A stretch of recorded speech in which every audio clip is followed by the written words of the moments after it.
session. I am Laila from the Star, and we are happy to have you here with us today. Before we start, allow me to give a brief introduction on what StarLIVE is all about. In a bid to connect with our readers and Malaysians at large, the Star brings you StarLIVE, a monthly talk sessions on various topical matters of interest from personal financing, health and nutrition, to meet and greet sessions with personalities. This month, StarLIVE is brought to you by Nestle Malaysia Sendirian Berhad. We are honoured to have an expert from Nestle who will share about the importance of water conservation and some water-saving ideas for us to implement at home. Aside from this talk, a children's colouring contest is also happening next door as we speak. Children aged 4 to 7 are unleashing their creativity to win exciting prizes. Before we kickstart today's talk, may I invite Puan Zainun to say a few words. Good morning, selamat pagi, wanakkam, and thank you for being with us here this morning. So happy to see the turnout. Yeah, this is our second time that we, together with StarLIVE, run a special talk to the consumers or our population at large. The first one being our nutrition, and now we're going to share with you why water is very, very important, not only to Nestle but to everybody else. And as you know, we will run out of water much, much faster than we run out of petrol. So, yes, which is true.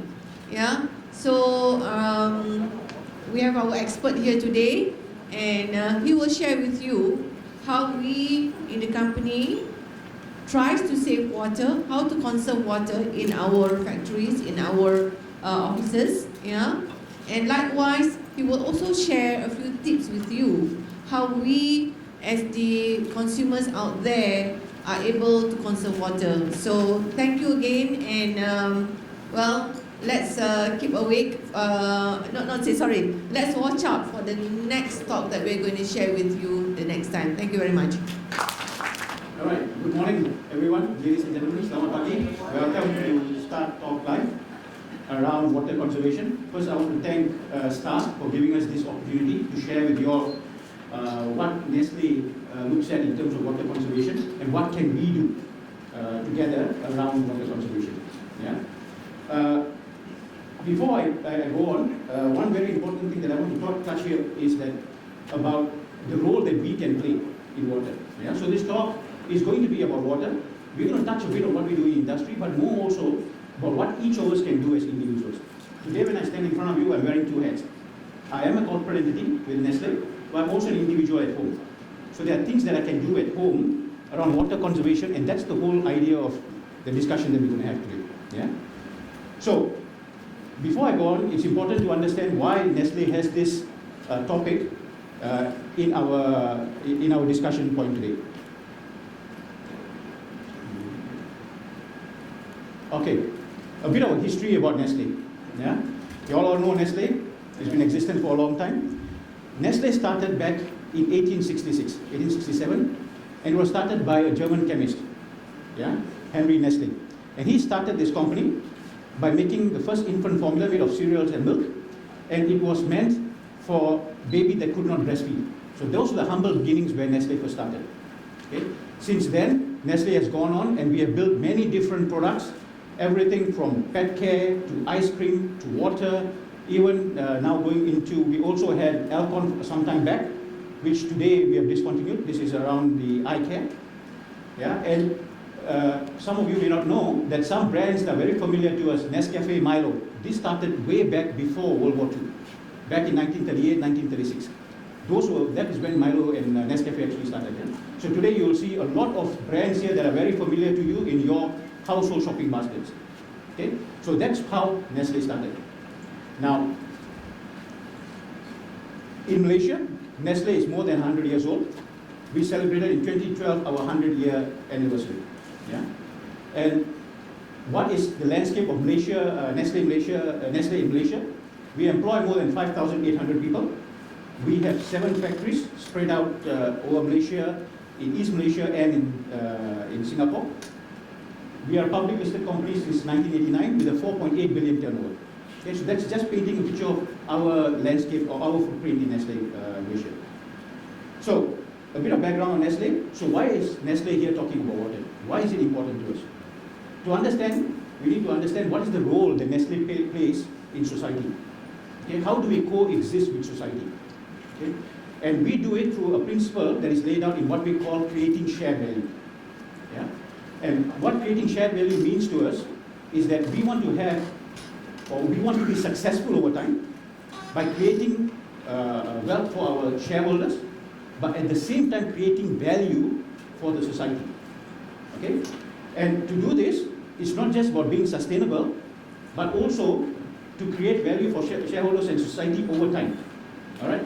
And to do this, so that we don't compromise our future generations, and we hold ourselves to very high standards in doing this. Okay? So that's what creating shared value is to us. And that is the role that we play in engaging the society, in coexisting with society. All right? Now, what are the pillars that form this creating shared value? There are three focus areas that we have in Nestle around this creating shared value. The first one is around nutrition, second is water environment, third one is rural development. Now, why did we choose these pillars? Because when we looked at our value chain, from farm to fork, yeah, from when we get our raw material from the plantations, right down to making the product fit for use and consumption, we found that the biggest impact that we have is in these three areas. Okay? So why nutrition? Because food and nutrition are the basis of health and basis of our company. It's the reason why we exist, why Nestle is there as a food company. Yeah? It's not just to make food, but also to address the nutrition value that we need to create for the society at large. Okay? The second pillar is around water and environment. And why we have chosen this pillar, and that's what we're going to talk about largely today. The reason we have chosen this is because there is water scarcity in the world. We recognize it. And water is important for our quality of life, as well as for us to have a continued operation. Okay? So that's why water is very centric to one of our pillars. The third area is around rural development.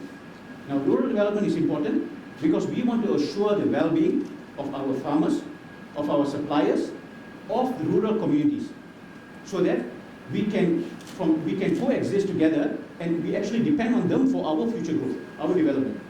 So there's a lot of initiatives that we run along these three pillars. We are engaged with almost 100 organizations around the world where we do many different projects to support this initiative. Yeah? And central to this, why we do this is because we care for people. Not just internally, but also externally. Okay? For Nestle, people are very centric to the purpose of our company, one of the important reasons. And here, what I want to share with you all is that over the years, Nestle has grown. Yeah, we are one of the largest food companies. We have increased our production volume, but at the same time, we have reduced our water footprint. Okay? That is an example of how we try to coexist with society. All right? Now, just to share some highlights of what Nestle has done in terms of some of the initiatives. These are not all, but just some high-level points.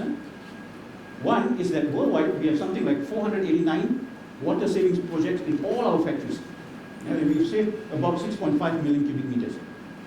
Now, why do we have this? Because this is quite centrally driven. This is very core at Nestle. So at the center, at every single factory, we have initiatives looking at standards of how we manufacture, so that we can strive to the best standards of those manufacturing capability that we have, looking at new technology so that we can reduce water, and bringing other elements so that we can make sure that we can reduce our water footprint. Yeah? So these are projects that are driven. A lot of them are technologically driven in the factories, but quite an extent also is through housekeeping.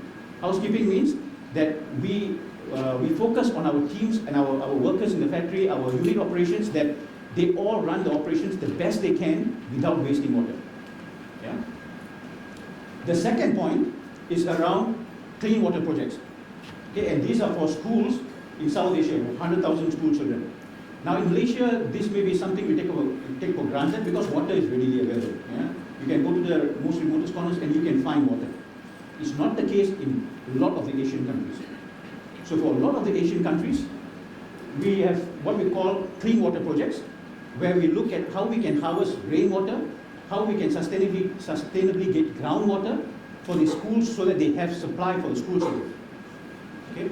And there are a number of projects that we run all across Asia on this. Then we also have, and this is something close to us, semi-aerobic rice farming in Malaysia. Okay? So what is semi-aerobic rice farming? Maybe I take just a few quick minutes to explain this. We do rice farming in partnership with a lot of rice farmers up in Kedah through our paddy club. Yeah? And the traditional way you do rice farming, the method is that you normally you harvest the rice after about 110 days. Yeah? And during this period, up to a period of 90 days, the rice fields are kept flooded with water, 2 to 3 inches of water. Yeah? And after 90 days, then we drain the water. Right? So what we have done here is now we've gone into semi-aerobic farming where we keep the water only for 45 days. After that, the water is drained out. It doesn't mean that the rice field doesn't have water, we keep it saturated, but we don't keep it flooded. Okay? Now this leads to almost 35% reduction, 35% reduction in water usage. Okay? It's just one small attempt that we have up in Kedah, but I'll tell you why this is very important. Okay? If you look at the global landscape of water usage, right? A lot of us know we are here as industry uses a lot of water, consumers use, well, but we use a small amount. Industries use the most.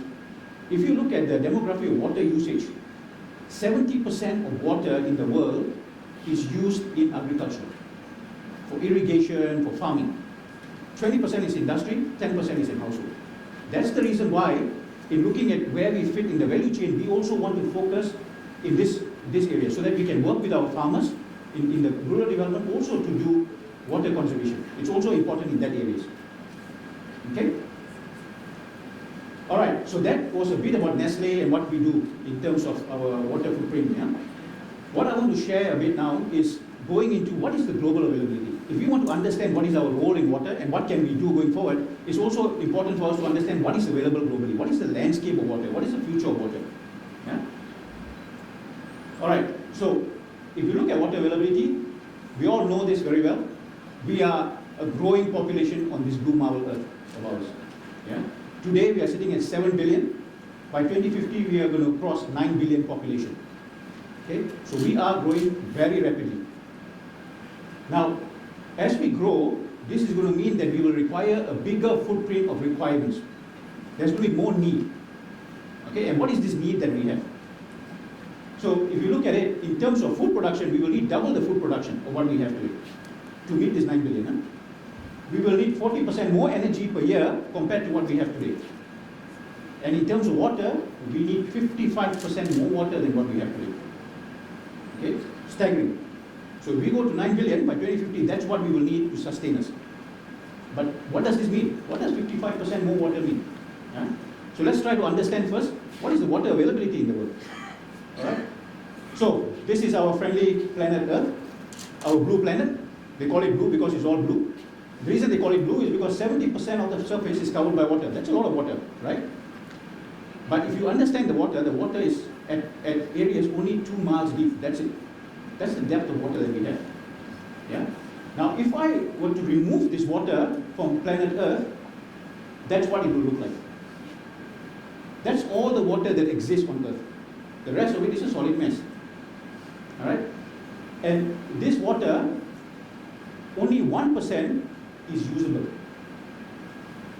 Only 1% of the water is usable for consumption. Okay? To understand this, I give you an analogy of a basketball. Yeah? You're all familiar with basketball. Imagine this is a basketball. If I remove all the water that exists on the surface of the basketball, it will fit in a ping pong ball. And what we can drink is in a seed of a popcorn. That's what the water situation is. So our big blue planet is not that blue. It's blue on the surface, not in the content. There's not much water to go around. Okay? So this explains a bit about Earth. So where is our water demand versus availability? It's a very complex slide, but let me guide you through it. Again, remember, keep in mind the population boom that we are talking about.